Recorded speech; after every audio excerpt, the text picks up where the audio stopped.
Bueno, buenos días. Soy José Alberto Marchi, académico de número por la Academia Nacional de Bellas Artes y actualmente desempeño el rol de presidente de la Fundación Trabuco. Todos los años se realiza el premio Trabuco, que está dedicado cada año a distintas disciplinas de las artes visuales: pintura, dibujo, escultura, grabado y otros soportes. Este año la muestra está dedicada a otros soportes que incluye todos los medios que no sean los medios convencionales, es decir, instalaciones, arte electrónico, video, arte sonoro, performance, y todos los cruces y derivaciones que puedan aparecer de ellos. La muestra se realizó en la Fundación Jorge Federico Clem y una vez montada se inauguró en marzo. Al día siguiente hubo que cerrarla por el aislamiento social obligatorio. De manera que es una muestra muy compleja, una muestra muy importante, con 10 artistas que se seleccionan todos los años para cada categoría. En la categoría de otros soportes participaron Florencia Levi, Eugenia Calvo, Cristina Piffer, Rubén Grau, Silvia Rivas, Diego Alberti, Gabriela Golder, Pablo Lapadula, Valeria Conte y nuestro invitado de hoy, Juan Sorrentino, con el que vamos a charlar un rato. Hola, Juan. Hola José, hola a todos, ¿cómo están? Eh, bueno, es un honor primero participar de este premio, de este histórico y renombrado premio, así que nada, para mí es un orgullo estar en esas salas, además en la Fundación Clem, que es un espacio para mí también emblemático de la ciudad y del arte en Argentina, y nada, tener una instalación ahí compartiendo las salas y con esos artistas para mí, bueno, que admiro y que además son excelentes personas, porque muchos son amigos y colegas, así que nada, es un placer. Claro, Gracias, en gracias por todo. realidad, tanto vos como los otros 9 artistas fueron seleccionados por, como se hace todos los años, por la Comisión de Artes Visuales de la Academia Nacional de Bellas Artes, que elige 10 artistas de una generación intermedia, pero ya con lenguajes consolidados, y una carrera ya muy definida en su obra y en su recorrido. ¿Cómo te definirías vos dentro de estos cruces, digamos, como artista sonoro? Digamos, es que no sos probablemente muy amigo de las definiciones, pero como para encuadrar un poco y mostrar de entrada si te parece tu obra. Sí, bueno, para ser práctico, obviamente, y no ponerse exquisito con las definiciones, creo que el sonido y las vibraciones son dos, bueno, el sonido y la vibración como una unidad son la base de todo mi trabajo y eh, creo que podríamos definir, o sea, me podría definir como artista sonoro, pero también me muevo por otros lugares, entonces cada tanto esa definición me queda un poco incómoda, Claro. pero de todas maneras creo que siempre mi pensamiento, sea lo que sea que haga, en la disciplina que haga o por donde me mueva, detrás de todo eso mi pensamiento sí sigue siendo el pensamiento de la energía sonora, de la energía de la vibración. Entonces hay algo de la raíz de todos mis trabajos que sí tiene que ver con eso. Más allá de que por ahí no hay sonido, no es lo más importante en escena el sonido, pero sí hay una cuestión de los ciclos que es importante y el ciclo del sonido también en la oscilación es importante entender el concepto del ciclo. El ciclo es lo que define el tipo de frecuencia, ¿no? Entonces, o la altura de la frecuencia. Entonces creo que eh, hay algo que se conecta que es más todavía, más primario que el sonido, que es la oscilación, la vibración. Y que eso Bueno, también se puede... hablando de oscilaciones y de sonido, ¿podríamos ver una imagen del trabajo que vos Dale, dale, presentaste? comparto y En mientras... principio, claro, compartí pantalla. Quisiera aclarar que los artistas, en el caso de otros soportes, a diferencia de las otras disciplinas, que en pintura, una vez que el artista es seleccionado, manda sus 3 pinturas y no hay una presentación de proyecto. En el caso de ustedes, tuvieron que presentar un proyecto. O sea que esta es la obra ya instalada en la sala Bonino de la Fundación Jorge Federico Clem. Este, Contanos un poquitito más o menos de qué se trata, después volvemos, pero me gustaría como presentar esta obra y que hiciéramos un recorrido por tus obras anteriores para ver cómo llegamos a esta obra. Bueno, cuando me seleccionan y recibo la invitación, vengo trabajando con estos cubos sonoros, cubos que vibran, que se transforman, que se rompen. Vengo trabajando con el sonido como materia de transformación, con sus cualidades físicas de transformar y de marcar de alguna manera el paso del tiempo también, ¿no? Entonces, propongo esta pieza que la tenía ya en mente de hace un tiempo, pero no la había comenzado a realizar, y formaba parte de una serie de cubos. Este cubo es un cubo de adobe, pintado con sangre y cal, con un sistema de audio, con unos parlantes adentro que hacen vibrar el cubo cada X cantidad de tiempo, cada 3 minutos aproximadamente, y después se sumerge en el silencio de nuevo y vuelve otra vez a la acción a los 3 minutos, y se va fragmentando, se van cayendo y se van desprendiendo partes de este revoque compuesto por sangre y cal. Perfecto, discúlpame. La obra esta se llama... Quincha, esta obra se llama Quincha, y bueno, forma parte de una serie de cubos del mismo tamaño, de 84 por 84, que venía realizando, y también me parecía importante la cercanía a la casa de gobierno. Últimamente me gusta trabajar con elementos cercanos a la pieza. Con el premio BRAC me pasó lo mismo, también instalé una obra que tenía que ver con el tema del universo del tren, de las vías, de la extracción del quebracho, etc. En este caso trabajé con una técnica que se utilizaba antes de pintar las paredes con sangre y cal, y bueno, que obviamente que se asocia con el color de la casa de gobierno. Entonces, nada, había algo ahí que me interesaba de ponerlo en esta manera más abstracta, en un cubo, como un elemento muy primario, muy elemental, poner el color y la materialidad de la casa de gobierno. Perfecto. Si te parece, dejemos como medio en suspenso la definición de esta obra, porque me parece que da para hablar mucho más. Dale. En principio, obviamente está claro ahí que está el sonido como materia, pero también vos tenés el cubo, que en definitiva, a la hora de la definición, es una escultura para vos. Es una escultura, sí.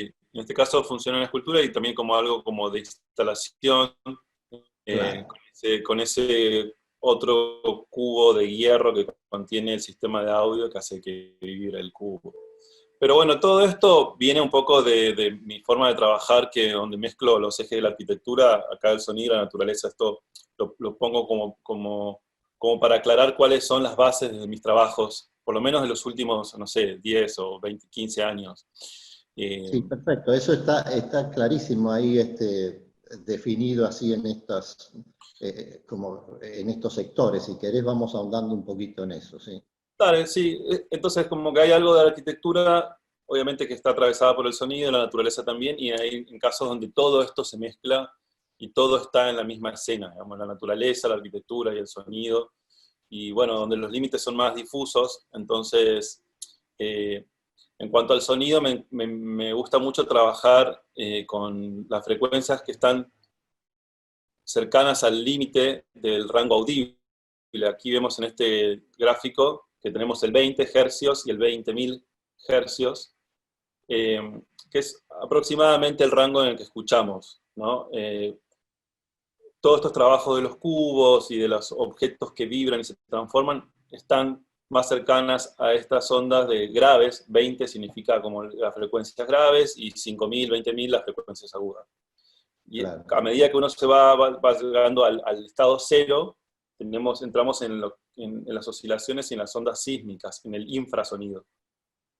también he trabajado con ultrasonido, pero en estos casos, lo que voy a mostrar ahora, está más vinculado con estas ondas sísmicas, vinculadas también con las frecuencias de las ondas cerebrales, y que oscilan desde las más bajas de 3 hercios, que tienen que ver con el mundo de lo onírico, y de lo inconsciente, y cuando va subiendo las frecuencias, el cerebro va entrando en el mundo de lo consciente. Entonces hay algo ahí entre lo audible e inaudible, consciente e inconsciente, que también me interesa trabajar.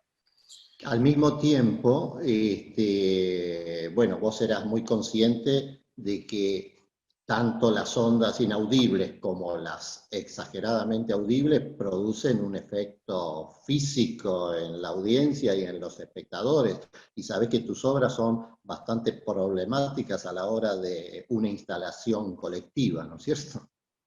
Sí, tal cual, sí, siempre tengo, bueno, la mayor parte de las veces tuve problemas con esta cuestión, porque primero que el sonido invade todo el espacio, ¿no? Y toma todo lo que lo rodea. El cuerpo mismo del espectador y los cuerpos que habitan cercanos a las obras también están siendo sometidos a estos fuertes choques de vibración.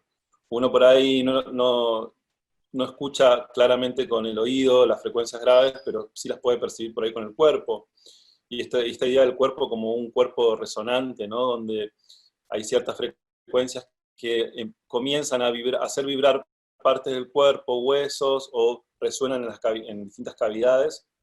Entonces el espectador también se ve inmerso en este mundo sonoro, físico de la transformación.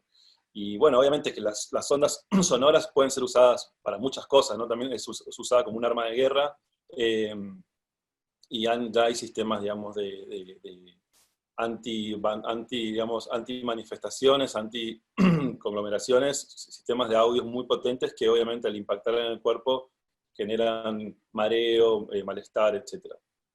Es decir, Claro. todo el tiempo estamos siendo atravesados por frecuencias sonoras, por las frecuencias de la resonancia Schumann,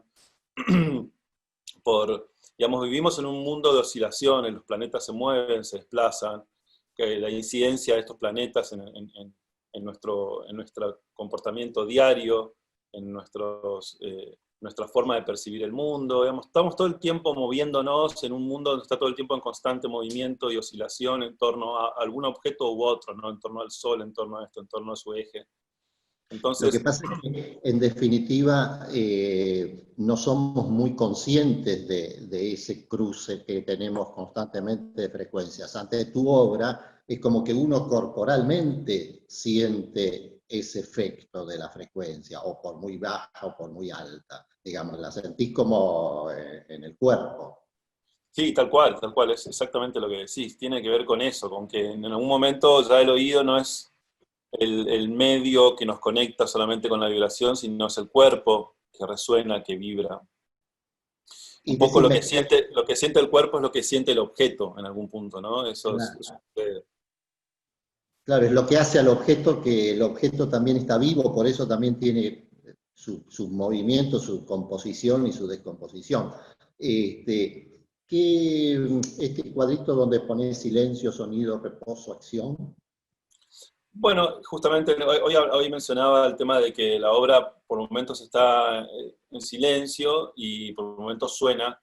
Esto también vendría a ser un eje de procesos a los que son sometidos las obras y los objetos que pongo en escena, que este juego entre el silencio, sonido, reposo, acción, donde el silencio no es, así como de alguna manera viene en toda la tradición de Cage y del silencio, de que el silencio no existe, que hay en realidad oscilación, frecuencia, donde en el estado cero de la materia todavía contiene energía, etcétera. Toda esta idea de que en realidad cuando parece que no hay, hay, digamos. En ese silencio hay contenido, un proceso, un pensamiento que luego se va a manifestar como un sonido, o como que ese sonido muchas veces es una acción, pero no siempre hay sonido, hay otras veces que utilizo motores que están en reposo y luego de un tiempo se activan y empiezan a generar alguna transformación. Entonces, creo que este pequeño cuadrito eh, resume esta base sobre la cual operan las instalaciones que hago, ¿no? En las últimas. Entonces, el silencio como un estado de, no como de pausa, sino como un estado, puede ser o de alerta, o de estar pensando, o de estar tramando ciertas estrategias para lo que pueda ser una transformación o un cambio. Y Sí, como obviamente la doble flechita que pones entre ambos indica una interacción constante entre eso. constante, todo el tiempo, ¿no? Que uno en realidad los ve como polos, pero bueno, como vos nombrabas a Cage antes, el silencio no existe. Él experimentó el mismo, digamos, y bueno, y de alguna manera eso está constantemente en tu obra, que hay momentos de una supuesta calma, pero que también medio advierten un proceso de lo que se está por venir, ¿no? Una suerte de calma chicha también, ¿no? Esa suerte de la pausa antes de la acción. Siempre recuerdo en la pastoral de Beethoven ese momento, ese movimiento lento, suave, que parece dulce y atractivo, pero en Ah, realidad es previo a la tormenta, ¿no? Entonces, hay algo claro. también de eso, ¿no? Como de ese ciclo. Otra vez acá el ciclo se repite, ¿no? Cuando uno está meditando, también entra en un estado donde pone casi todos los sistemas en pausa, pero sabe que eso va a tener una incidencia en el futuro, en cómo nos Claro. vamos a desenvolver después que salgamos de ese estado meditativo. Entonces, hay ahí una proyección de cómo van a ser las acciones al futuro. Acá pasa algo similar, ¿no? Como en esa calma. Esta es una obra, traigo un poco como ejemplo cuando mencionaba esta idea de la transformación y el cambio. Es una pared que vibra, algo muy similar a la idea del cubo presentada en el premio Trabuco, de la obra Quincha. Aquí en escena ya es un elemento como más fuerte, con con, una simbología mucho más pregnante, y es que es el muro. Para el muro, de alguna manera, termina siendo un elemento, un objeto que en cada uno significa algo distinto, ¿no? En un ingeniero puede generar como un soporte, o en un arquitecto parte del diseño, en un psicólogo pueden ser los bloqueos, es decir, el muro es eso sobre lo que estamos todo el tiempo oscilando también, ¿no? Cómo traspasar esa frontera, las fronteras divididas por muros. Y acá este muro es sometido a este proceso de acción también con el sonido que vibra. Acá vamos a ver un poco cómo se construye ese muro.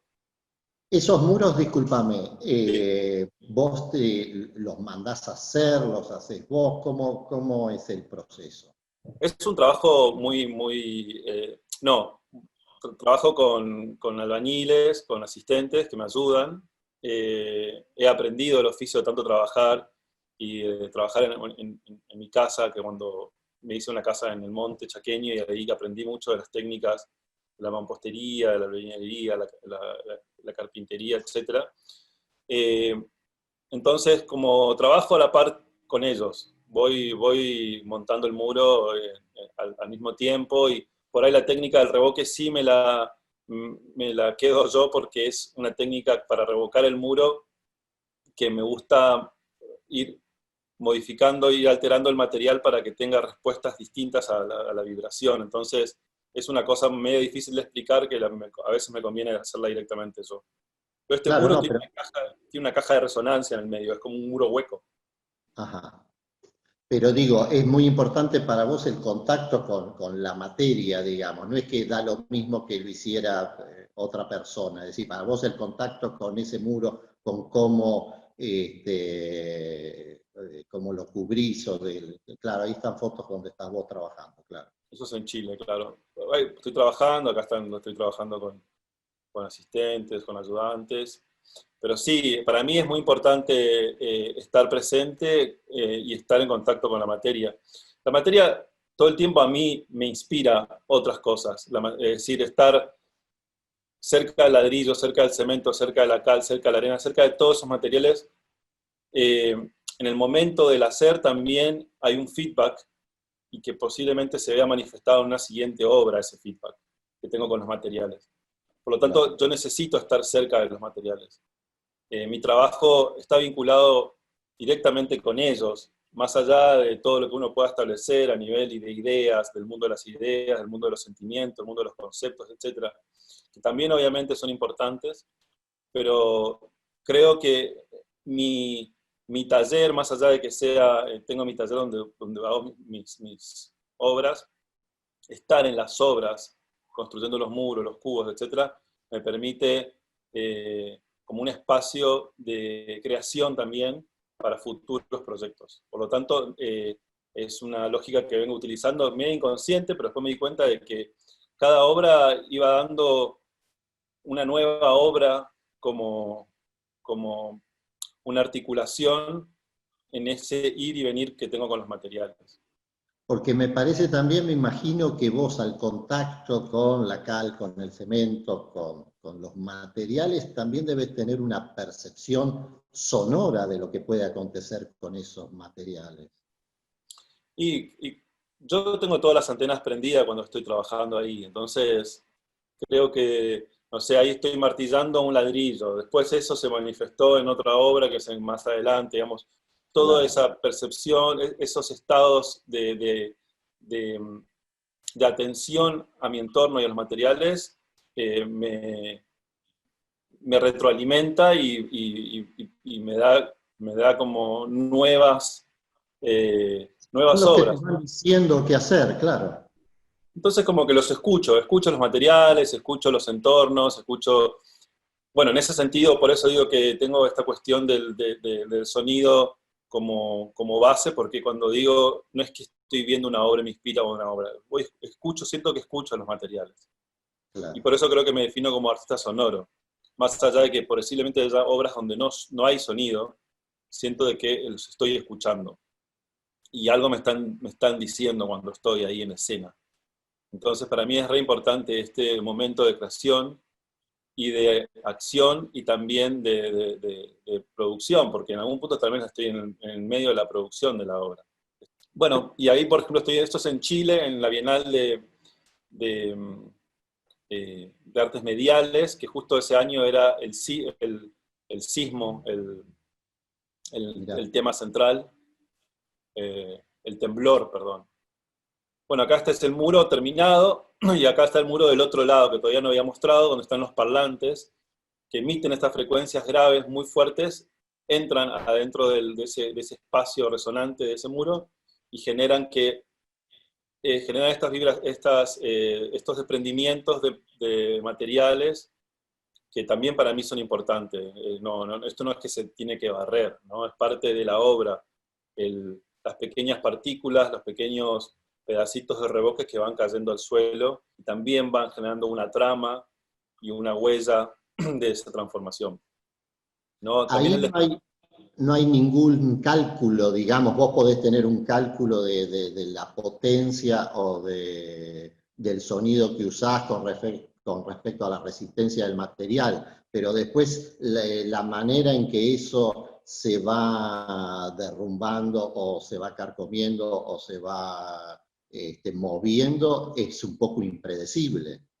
Y es como el batir el huevo a punto nieve, ¿viste? Que a veces, o lo hacer mayonesa, hay veces que vos siempre usás la misma técnica, pero a veces te sale mejor que otra, digamos. Claro. Como, en este caso, el muro puso los mismos materiales, pero siempre responden de maneras distintas. Por ejemplo, no sé, la arena de dónde viene, si tiene mucha agua, mucha tierra.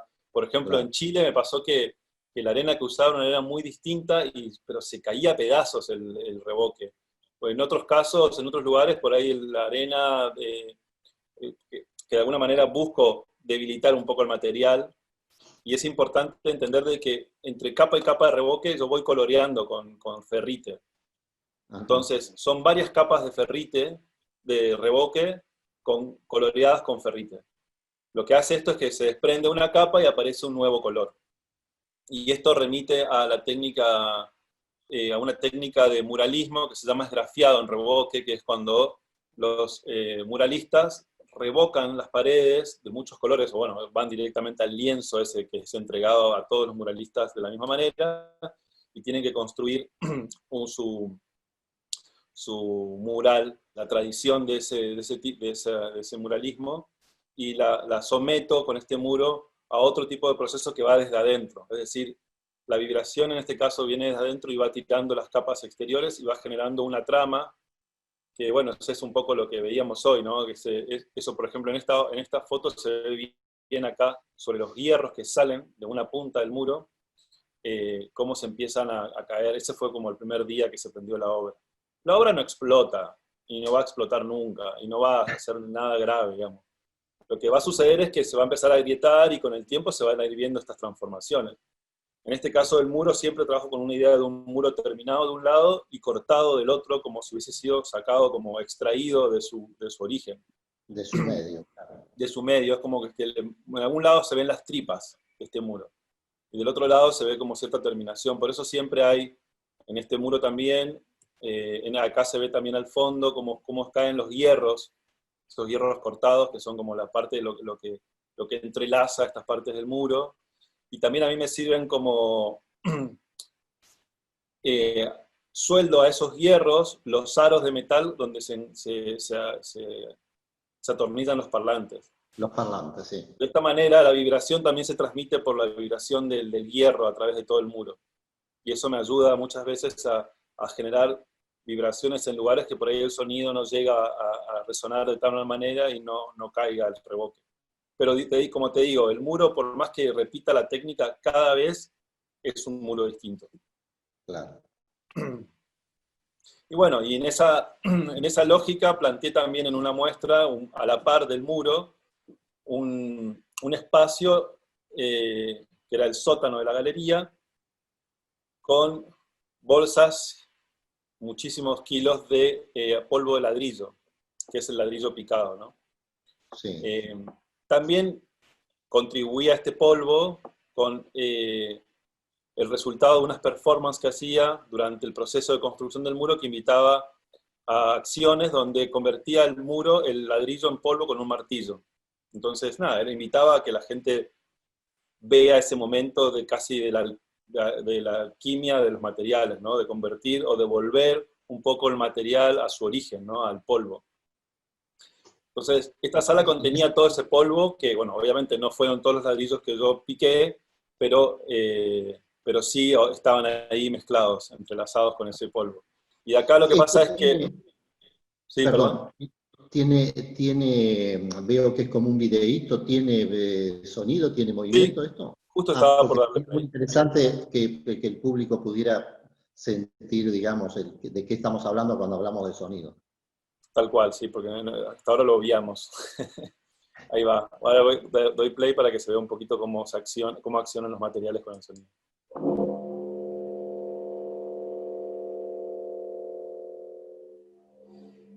Acá se escucha como un sonido, como una moto, porque no...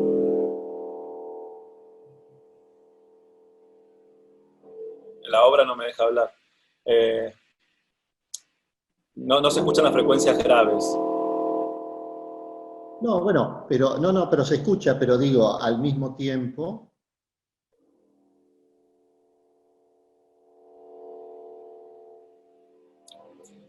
Esa misma frecuencia que mueve este polvo de ladrillo es la misma frecuencia que va derribando el muro. Claro. En este caso, yo las trabajo como un díptico, como un dúo, donde por un lado el muro se va derribando, pero no se derriba, nunca se ve la acción del derrumbe. Sería medio demasiado obvio que la obra se llame derrumbe y te invite a ver el derrumbe, ¿no? El derrumbe nunca sucede. Pero en este caso, cuando están las dos obras juntas, lo que se ve es el comienzo del derrumbe y el final, ¿no? Cuando el material cae sobre el suelo y levanta esa polvareda, lo que pasa acá es que tenemos una elipsis de la acción. Y eso es lo que me interesa muchas veces también trabajar con las obras. Esta elipsis donde no se ve la acción, pero se ve una parte de eso, la acción, y el resto es proyección.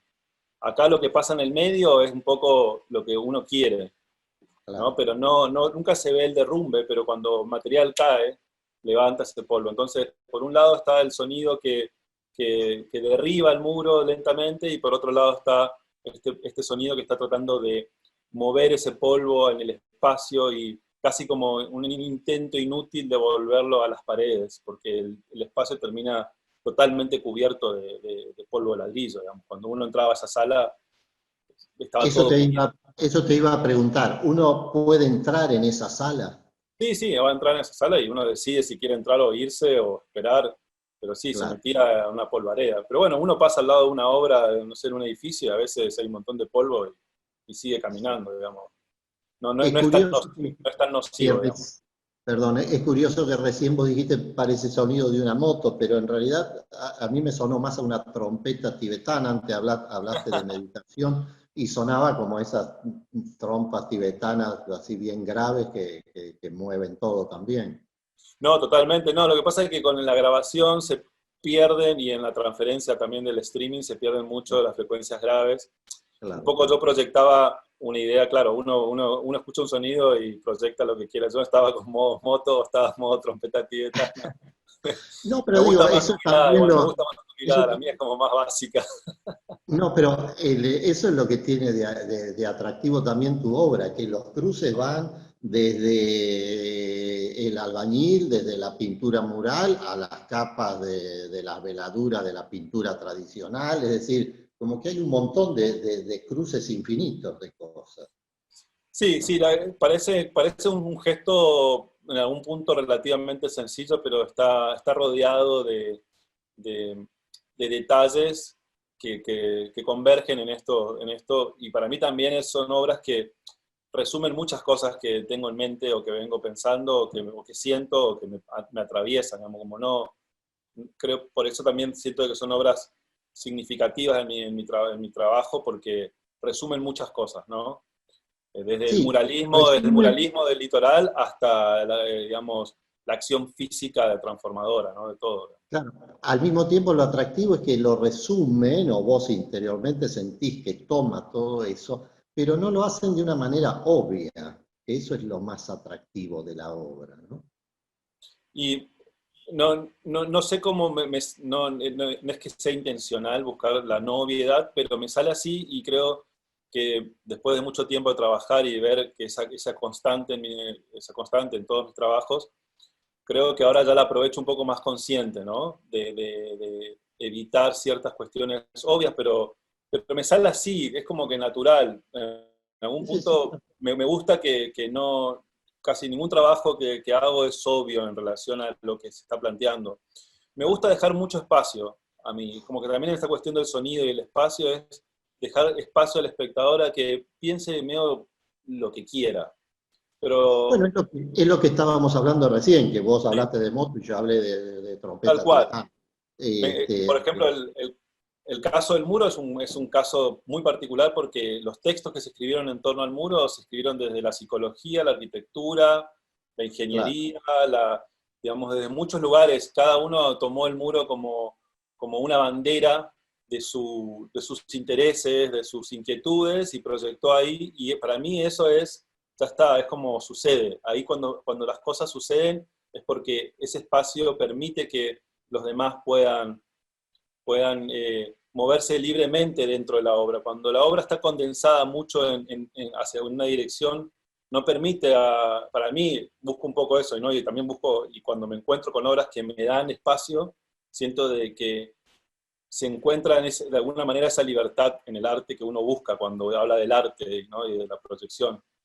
sí, esa libertad, pero también el derrumbe de la propia proyección, que es lo interesante, porque yo puedo Tal cual, proyectar la sí. trompeta tibetana, pero al mismo tiempo se me derrumba en la misma obra, digamos, como proyección mía. Entonces eso también es un feedback con respecto a la mirada o a la experiencia en tu obra. Bueno, si querés seguimos con otra obra. Bueno, por ejemplo, esa pieza después derivó en esta otra pieza que es más escultórica. Esta pieza pertenece a la colección del MACBA y es el mismo proceso eh, encapsulado. Claro, Y ese cubo se va cubriendo del polvo de ladrillo, genera un degradé de la parte de arriba hacia abajo, de ese verde al rojo, ¿no? Como me gusta mucho esta cuestión de, del objeto cromática, en abstracto que genera. Por eso obviamente claro. lo tiene el Museo de Arte Abstracto, ¿no? Como el Museo de el MACBA, porque en algún punto termina convirtiéndose en un cubo que se mueve en esas tonalidades. Al mismo tiempo es interesante que en la obra anterior el sótano era el cubo receptáculo y acá lo acotaste a un cubo de vidrio. Tal cual, sí, mira, no lo había pensado así, pero es cierto, el sótano funcionó como un cubo un poco más grande, más site-specific, más pensado en el lugar, ¿no? Y esta es otra versión que también forma parte, todos estos cubos tienen el mismo tamaño que el cubo de Quincha, 84 por 84. Es una medida que tomé, a mí me gusta mucho Tara Donovan, ¿no? Que bueno, también hay muchos actores que trabajan con el cubo, pero tomé esa medida de los cubos de Tara Donovan, ¿no? Claro. Y me pareció una medida interesante, primero también para contener al parlante, al cubo, y acá lo que pasa es algo muy similar, pero hay un elemento que es más poético y más melancólico, que es la ceniza de un árbol. Acá el cubo contiene las cenizas de un árbol nada, lo convertí en ceniza, así como convertí el ladrillo en polvo, convertí ese árbol seco en cenizas y lo puse dentro de un cubo. Hay algo también del tiempo congelado, ¿no? De ese tiempo de la vida y de la muerte y del círculo, de lo que sea. Como uno puede proyectar en esas cenizas lo que quiera, digamos, ¿no? Pero son cenizas al fin. Y De alguna manera es muy interesante porque vamos a ir llegando a la obra que presentaste en Trabuco y me parece que elegiste como un proceso así de desarrollo, más allá de que tu obra está cruzada por muchos más aspectos y más cosas, estás como acotando directamente sí, al tema del cubo, pero me parece como que es muy significativo y muy coherente el desarrollo hasta la obra esta que presentaste en el premio Trabuco. y también va tomando una densidad del cubo, me parece, que para mí Quincha, en esta idea de que cierra un ciclo de los cubos de 84 por 84, logra tener la intensidad, la materialidad, que por ahí en el polvo de ladrillo está más vinculado con la cuestión de la construcción, que también obviamente está conectada con ese derrumbe. Acá ya las cenizas como una nueva metáfora, y en Quincha ya tenemos la presencia de este muro pintado con sangre y cal que se cae y de toda la, digamos, la historia, que ahora si quieren hablamos un poquito de cómo viene ese proyecto. Pero acá estaba mostrando más fotos de cubo que está hecho de hierro. También todos estos cubos están hechos por mí, está soldado por mí este cubo, digamos. También incursioné en la herrería durante mucho tiempo, me permitió lograr producir un cubo de este tipo con esta calidad de detalles, ¿no? Eh, que todas las obras, bueno, en esta lo único que no hice fue pegar el vidrio, porque se pega se suelda con un pegamento UV, porque no está pegado con silicona, para que no se vea el, el detalle del pegamento, está soldado el Genial. vidrio, pero el Sí, sí, resto de la base, pero estoy todo el estás tiempo haciendo totalmente... toda la obra. Ahí, esa base de madera que está ahí, que contiene las cenizas, también está construida por mí. Fui doblando las maderas con calor y agua durante muchos días. Vamos, hay todo un trabajo de manufactura que está muy presente en el trabajo, en mi obra, digamos. Me gusta, a veces me agoto un poco, me canso, y a veces me gustaría, digamos, con una sinceridad abierta ya de un diálogo distinto, digamos, es como que me gustaría por ahí a veces tercerizar ciertas cosas, pero hay una atracción sobre el hacer y sobre los materiales que termino siempre yendo un poco ahí, digamos, como la luciérnaga a la Yo luz, ¿no? creo que por lo que contás es parte de tu obra, el hacerlo, el pegar, el moldear, el juntar las cenizas, es como que todo eso es parte del hacer, ¿no es cierto? No es una obra concebida netamente conceptualmente, más allá de que sea muy fuerte conceptualmente, pero hay algo del contacto, de poner el cuerpo, del contacto con la materialidad que me parece que es como importantísimo para lo que después dice la obra, en tu caso.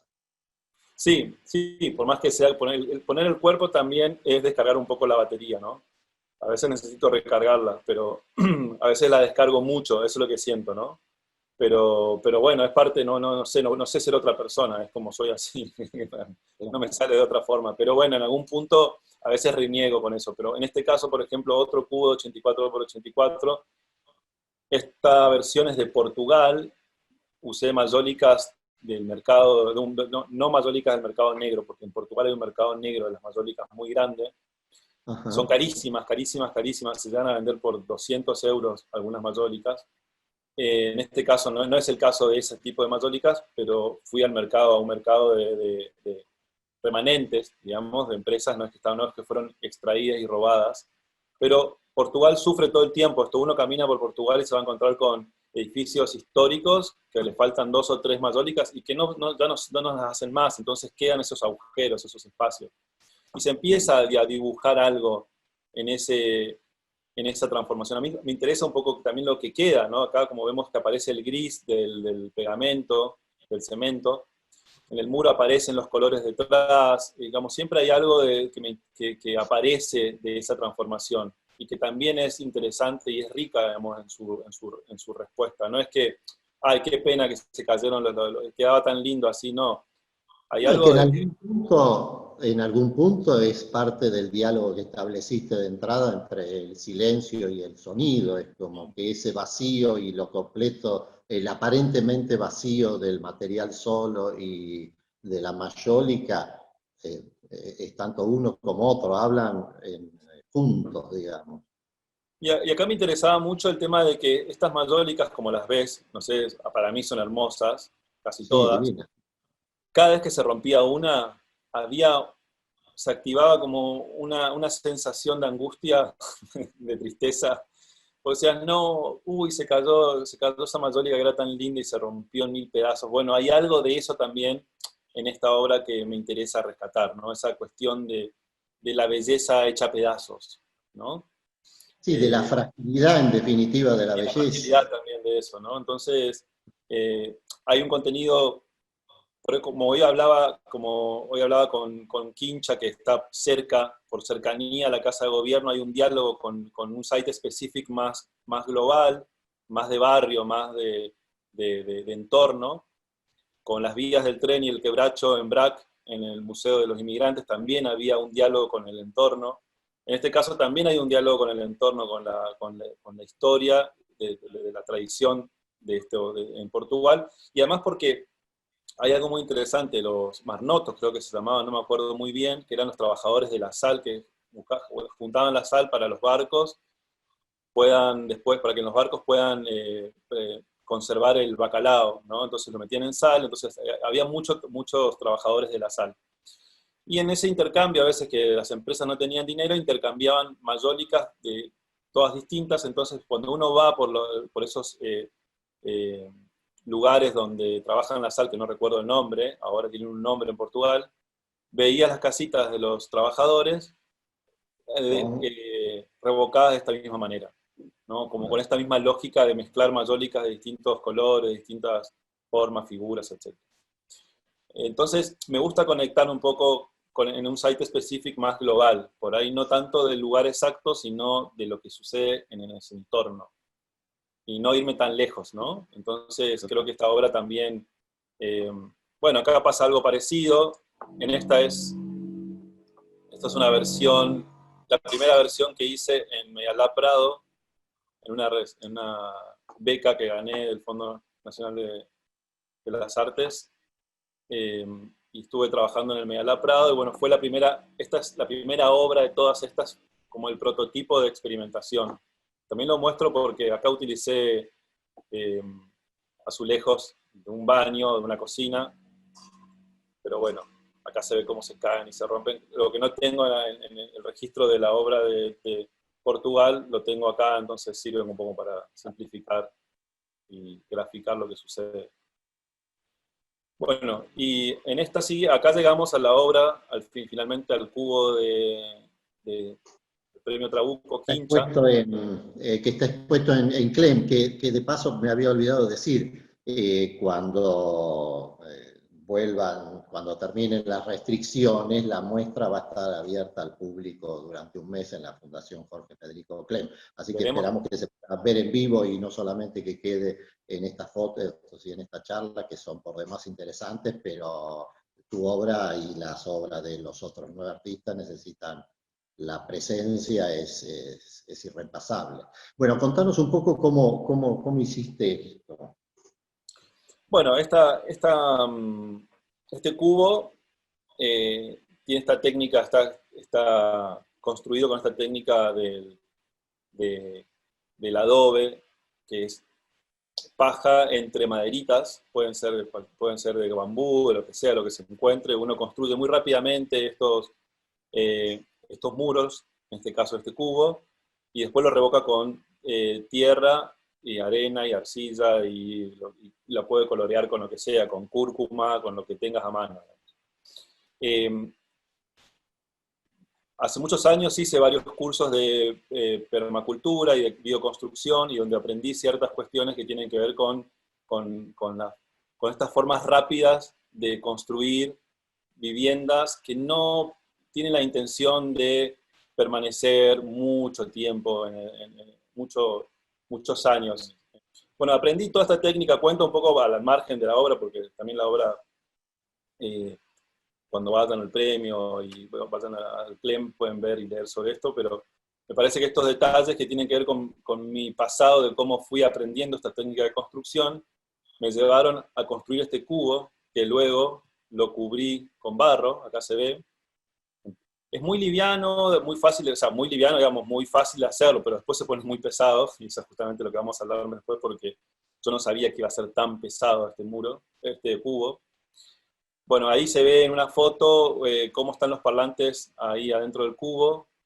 Tiene un sistema con, con telgopor que permite también transmitir más la vibración hacia el muro, pero y contener un poco los desperdicios hacia adentro para que los parlantes no se empiecen a destruir y llenar de barro, etc.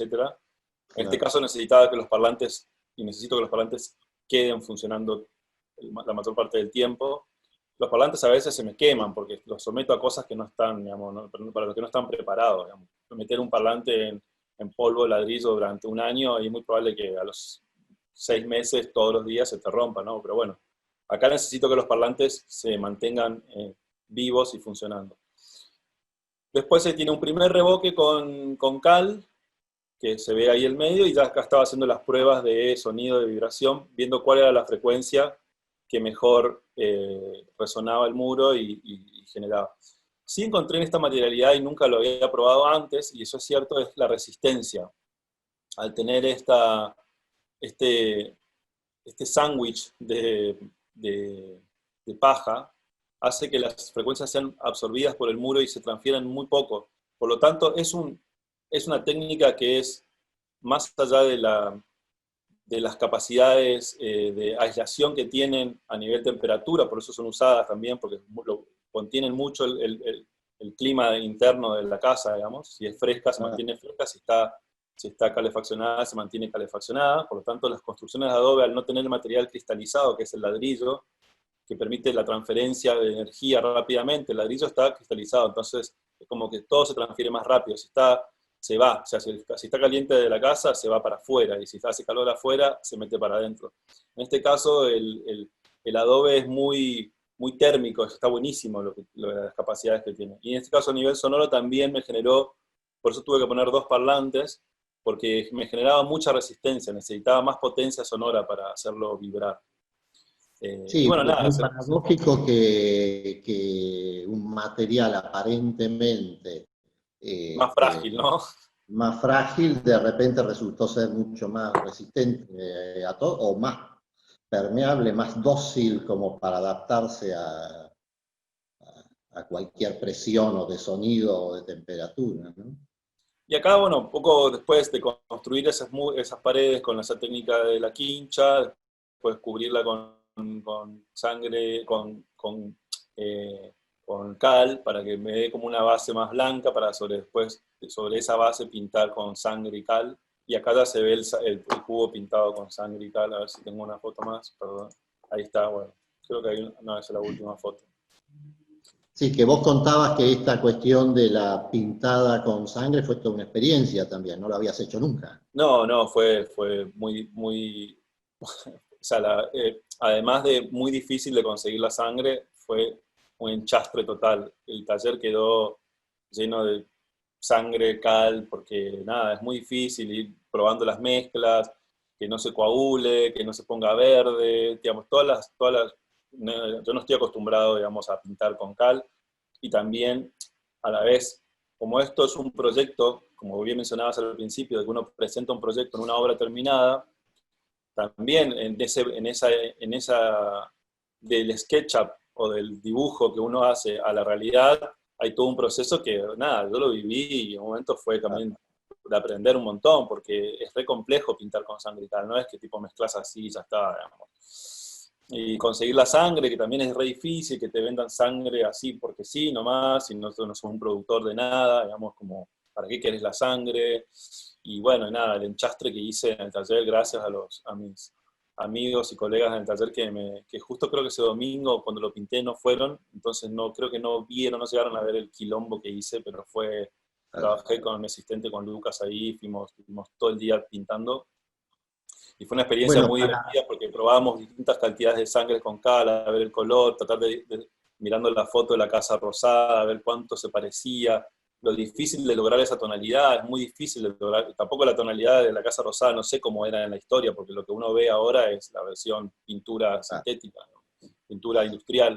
digo, para tranquilidad del público, la obra esta fue solo puesta en sonido para la presencia del jurado y la inauguración, 2 días, es decir, que tiene muy poco deterioro por el sonido. Cuando se reabra, volverá a funcionar y volverá a actuar en este concepto efímero de que la obra se va desmoronando, ¿no?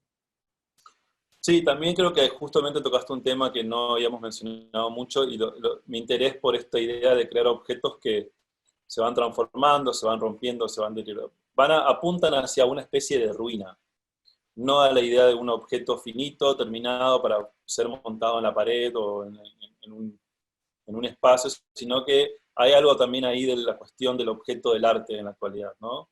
En mi caso, una mirada crítica, y tampoco es con una respuesta, obviamente, no tengo respuesta a esta pregunta que me hago, pero es una pregunta sobre la entidad que tiene o la carga que tiene hacer otro objeto de arte más en este mundo inundado de objetos de arte, ¿no? Y inundado de objetos, en síntesis. Es como, me vuelco más a la experiencia en mi trabajo que al objeto contenible, ¿no? Y eso no es una decisión que me salió porque sí, digamos, hay todo un pensamiento detrás de eso, pero quiero dejarlo en claro de que es parte de mi filosofía también sobre lo que pienso de el hacer arte en esta actualidad.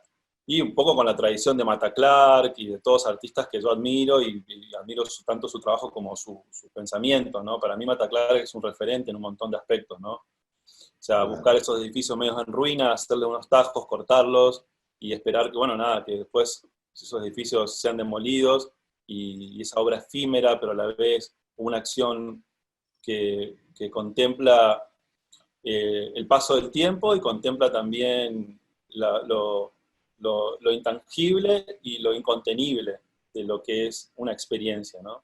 La Y él experiencia. también ponía el cuerpo, digamos, También, en ese caso sí, por eso como que Mata Clark, cuando uno ve los videos de cómo está trabajando, está él trabajando, él cortando, él ahí en escena, él poniendo en riesgo su vida, y sí, sí, Robert Smithson totalmente, porque también se caía poniendo en una pared y él quedaba en el medio de una ventana, qué sé yo, ¿viste? Pero en ese sentido hay unos videitos muy lindos que de presentación de Elena Oliveras y Mercedes Casanegra, y define, entre varias definiciones muy correctas de Elena, como arte efímero tu obra, ¿no? Que, bueno, en algún punto está esta cuestión de el crear o del proceso del hacer en función de que eso mismo se deshaga en sí mismo, digamos, como que hay un proceso de hacer muy cuidadoso y de aprender un oficio y de trabajarlo, pero al mismo tiempo para que se desintegre en sí mismo. Sí, y hay algo, estoy pensándolo ahora, ¿no? Como en este diálogo, que ese carácter efímero del trabajo igual plantea una idea futura de la ruina. Por lo tanto, la ruina no es tan efímera en ese punto, ¿no? Digamos, Claro. a lo que voy es, los objetos se destruyen, se rompen, ¿no? No podemos contener a ese cubo ahí inmaculado, siempre le va a suceder algo a ese cubo y se va a ir cayendo, se va a ir rompiendo. Pero lo que queda en- de la experiencia para mí es la ruina, y la ruina no sé si tiene fin, no sé cuándo una ruina deja de ser ruina, ¿no? También, cuando se termina fundiendo con el paisaje, con el mundo, con lo que sea. Bueno, en algún punto también todo nuestro universo va a llegar, apunta hacia esa tensión, ¿no? A cuando implosione el Sol en 50 millones de años y, bueno, todo, digamos, pase a otra dimensión, pero en esa cuestión de lo efímero también está el recuerdo de la ruina. Bueno, Juan, te agradecemos Bueno, José, muchísimo. muchas gracias a Ha ustedes. sido un honor charlar con vos.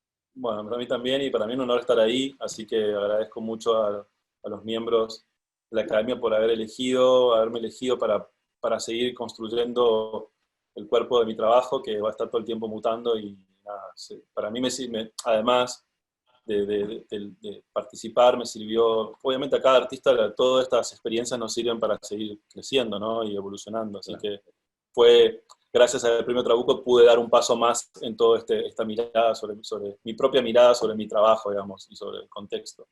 Así que nada, muchas gracias y espero que se abra pronto y puedan ir a Y ver así un nos poco. encontramos en una nueva inauguración en la Fundación Jorge Federico Klein. Bueno, un abrazo Ojalá que grande. así sea. Gracias. Muchas gracias. Chao, hasta luego.